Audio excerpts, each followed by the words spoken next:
All right, let's talk about a word you've heard 1,000 times, integrity. But what if I told you that its real meaning, the one that actually matters, isn't what we think it is? It's not just about being a good person. It's something way more structural, more like an engineering principle for your own life. And we're about to break down the blueprint. So, if I asked you right now, on the spot, what does integrity mean? What comes to mind? For pretty much everyone, a couple of standard answers pop right up. You'd probably say honesty, right? Telling the truth, not lying, that's the classic. Or maybe you'd go with doing the right thing, especially when nobody's watching. Another great and very common answer. But here's where it gets really interesting. Those are symptoms of integrity. They're not the thing itself. The real meaning isn't even a moral one to begin with. It's structural. And here it is, the key that unlocks the whole concept. The word integrity shares the exact same root as the word integrated. They both come from the Latin integer, which means whole or one. So at its core, integrity isn't about being good, it's about being whole, unified, one complete thing. You see how this changes everything? All of a sudden, integrity stops being this fuzzy, vague idea of being a good person and becomes a concrete structural test you can actually apply to your life. Are you whole? Are the parts of your life connected? Are you one person?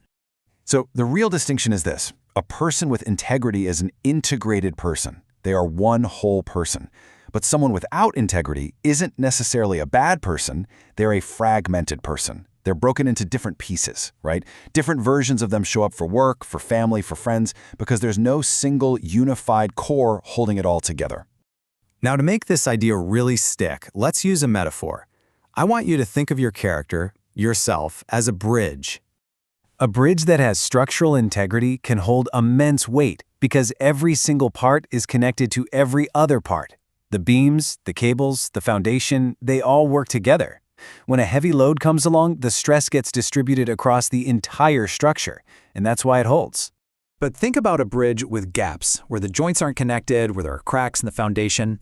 It might look fine from a distance. It might even handle the normal everyday traffic without a problem. This is precisely what happens with people. They look and feel solid until a real load gets applied. A major life crisis, a powerful temptation, a really hard decision. And then they break. And the failure isn't because they're weak, it's because they lacked connection. The values they said they had weren't actually connected to the part of them that makes decisions. So how do you know if you have these gaps in your own structure? Well, you can run a diagnostic. Let's call it the 3-gap test. We're going to look for 3 specific types of structural fractures. The gap between what you say and what you do, what you believe and what you choose, and maybe the biggest one, the gap between who you are in public and who you are in private. First up is the say-do gap. This one's pretty straightforward. Do your actions actually line up with your words? It's so easy to say my family is my top priority, but then our calendar is completely empty of family time.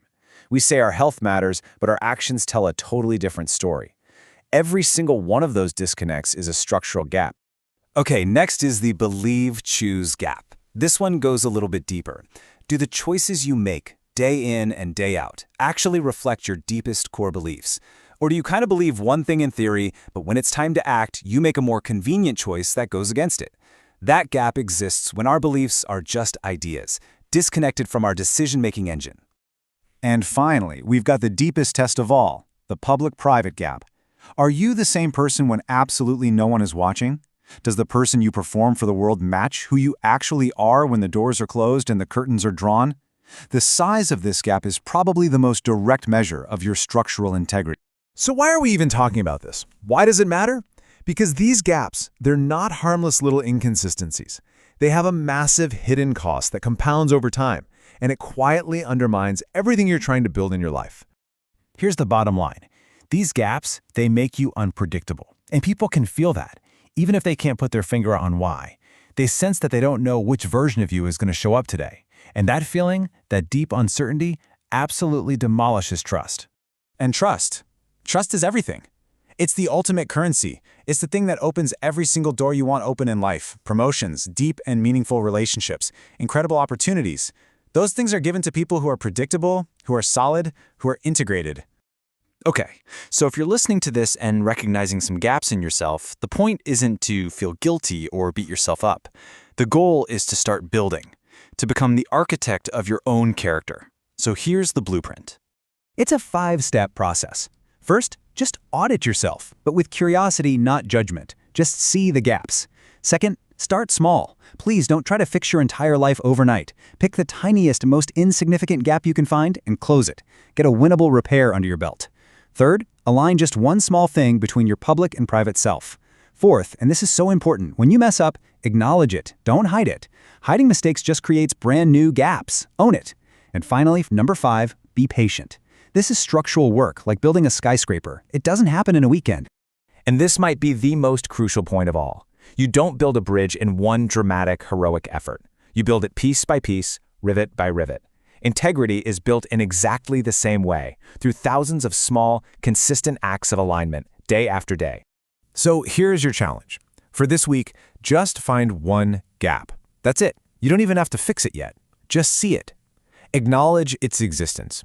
What's one place where your actions and words don't quite match? Or where your public self and private self are a little different? Just notice it. That's the first real step of the architect. So let's end with this one thought. Integrity is not some vague moral quest to be a good person. It's a tangible, structural project of becoming a whole person. It's about closing the gaps until you are one solid thing, all the way through. That is the person who can hold weight. That's the person people truly trust. And ultimately, that's the person who can build a life that lasts.